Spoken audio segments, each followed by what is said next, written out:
క్రైస్తవులు cricket, volleyball లాంటి ఆటలు ఆడవచ్చా? మంచిది, మంచి క్వశ్చన్ అడిగారు. సో క్రైస్తవులు మరి క్రికెట్లు లేదంటే కనుక వాలీబాల్ లేదంటే ఇంకేదైనా గేమ్స్ ఉంటాయి కదండి, రకరకాల గేమ్స్ ఉంటాయి. ఆ గేమ్స్ ఆడొచ్చా? ఇంకా కొన్ని క్వశ్చన్స్ అడుగుతూ ఉంటారన్నమాట. మంచి మూవీస్ చూడవచ్చా? ఇంక లేదంటే కనుక ఇంకా ఏమంటూ ఉంటాయి, ఇలాగ చాలా ఇది చేయొచ్చు అది చేయొచ్చు అని క్వశ్చన్స్ అడుగుతూ ఉంటారు. మంచిదండి, క్వశ్చన్ రావడం అనేది సహజం.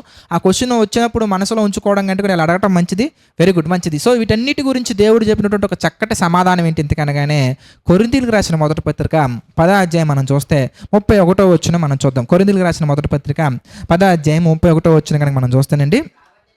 కాబట్టి మీరు భోజనం చేసినా కానీ పానము చేసినా కానీ చూడండి చక్కగా మీరు ఏది చేసినా సమస్తమును దేవుని మహిమ కొరకు చేయండి. ఏ మహిమ వస్తుంది మీరు చెప్పండి? దాని ద్వారా ఆ టీము ఈ టీము కొట్టుకోవడం, లేదా ఆ టీము ఈ టీము గట్టిగా ఆడి మంచిగా ఆడి చెమటలు వచ్చిన తర్వాత మంచి థమ్సప్ తెచ్చుకొని తాగటం, లేదంటే కనుక కూర్చొని మంచి కూలింగ్ వాటర్ బాటిల్ తెచ్చుకొని తాగటం, ఏదో చేసుకుంటారు. తర్వాత కూర్చొని కబుర్లు పెట్టుకుంటారు తప్ప దాని ద్వారా దేవుడికి ఏం మహిమ వస్తుంది మీరు ఆలోచించండి. దాని ద్వారా దేవుడు ఏం మహిమపరచబడుతున్నారు మీరు ఒకసారి ఆలోచిస్తే మీకు జవాబు ఆటోమేటిక్ మీకు అర్థమవుతుంది. అందుకే దేవుడు చెప్తున్నటువంటి ఒక మంచి జవాబు ఏంటి ఎందుకనగానే, ఎఫెసీకి రాసినటువంటి పత్రిక మనం చూద్దాం. ఎఫెసీ పత్రిక మనం చూస్తానండి 5వ అధ్యాయం మనం చూద్దాం. ఎఫెసీ పత్రిక 5వ అధ్యాయం మనం చూస్తానండి. ఎఫెసీ పత్రిక 5వ అధ్యాయము 15 నుంచి 17 వర్సెస్ మనం చూద్దాం. 15 నుంచి 17 వచ్చి, దినములు చెడ్డవి కనుక మీరు సమయమును పోనీయక, ఎంత చక్కగా చెప్తున్నారు చూసారా, సమయాన్ని పోనివ్వకుండా సద్వినియోగం చేసుకొనొచ్చు, అజ్ఞానుల వల్లే కాక జ్ఞానుల వల్ల నడుచుకున్నట్లు జాగ్రత్తగా చూసుకోండి. ఇందు నిమిత్తమే మీరు అవివేకులు కాక ప్రభు యొక్క చిత్తం ఏంటో గ్రహించుకోండి. మీరు ఎందుకు సమయాన్ని వృధా చేసుకుంటున్నారు? ఎందుకు సమయాన్ని మనం వృధా చేసుకొని ఆ సమయంలో మనం జ్ఞానం నేర్చుకోకుండా, దేవుని చిత్తం ఏంటో పరీక్షించకుండా, ప్రార్థనలో గడపకుండా, దేవుని వాక్యాన్ని మనం గ్రహించకుండా, ఏమంటే సంఘానికి మనం వెళ్ళి లేదా క్రైస్తవునిగా మనం క్రీస్తుని అంగీకరించి ఇన్ని వందల సంవత్సరాల నుంచి మనం చూసామనుకోండి, చరిత్రలో మనం చూసామనుకోండి, కొంతమంది లైఫ్లో ఉంటాయండి 5 సంవత్సరాలైనా 6 సంవత్సరాలైనా కానీ బైబిల్లో ఏ చాప్టర్ తర్వాత ఏ చాప్టర్ ఉంటుందో, ఏ పుస్తకం తర్వాత ఏ పుస్తకం ఉంటుందో, అసలు కొత్త నిబంధనల పుస్తకాలు ఏంటో, పాత నిబంధనల పుస్తకాలు ఏంటో, అసలు ఏ పుస్తకం అసలు ఉందా లేదో కూడా తెలియనటువంటి స్థితిలో మనం ఉండిపోతున్నాం. కనుక దేవుని జ్ఞానాన్ని నేర్చుకోండి, దేవుని జ్ఞానాన్ని గ్రహించండి, క్రియల్లో చూపించండి, వాక్యాన్ని శ్రద్ధగా నేర్చుకొని మీరు బలపడుతూ అనేక మందిని బలపరిచే విధంగా ప్రయత్నం చేయండి.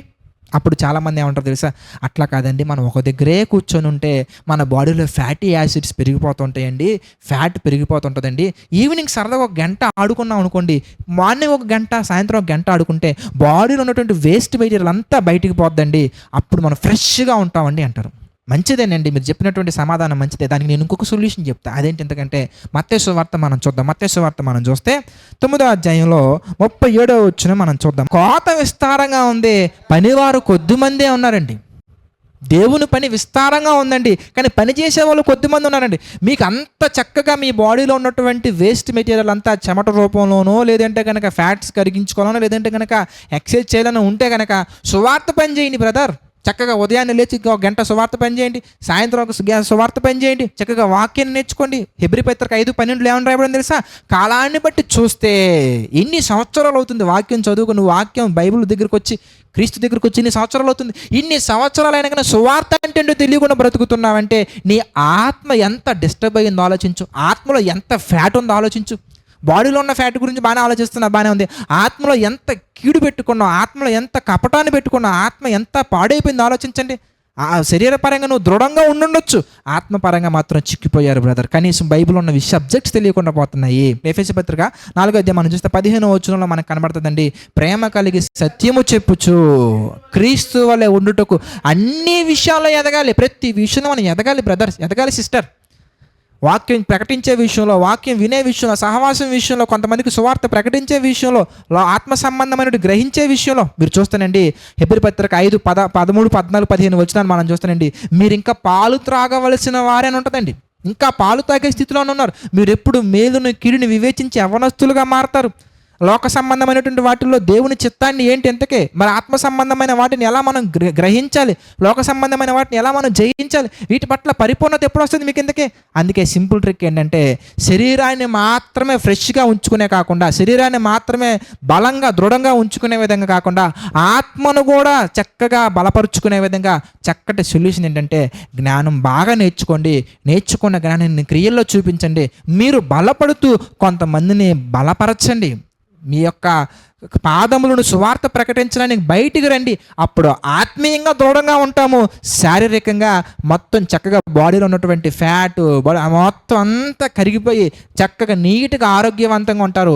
ఆ శరీర పరంగా మాత్రమే కాదండి, ఆత్మీయంగా కూడా మీరు ఎంతో ఆరోగ్యంగా ఉంటారు. ఎందుకంటే మీరు ఎప్పుడైతే వాక్యాన్ని ప్రకటిస్తున్నారో అప్పుడు మీరు ఇంకా చక్కగా స్ట్రెంగ్త్ అవుతారు. ఇంతమందికి ప్రకటిస్తున్నా కదా, నా ఆత్మీయ జీవితం ఏంటి ఎలా ఉందని చెప్పేసి ఇంకా మీరు ఆలోచించే అవకాశాలు ఉంటాయి కనుక, సో మీరు వాటి మీద కాకుండా మీరు ఆత్మీయంగా ఉంటూ ఆరోగ్యంగా ఉండే చక్కటి ప్లాన్ యేసుప్రభు వారు ఇచ్చారు. చక్కగా దీన్ని చూడండి, దీని ప్రకారం నడుచుకోండి. మంచిది, మీ ప్రశ్నకి జవాబు వచ్చింది అనుకుంటున్నాను. నెక్స్ట్ క్వశ్చన్ చూద్దాం. Next question please.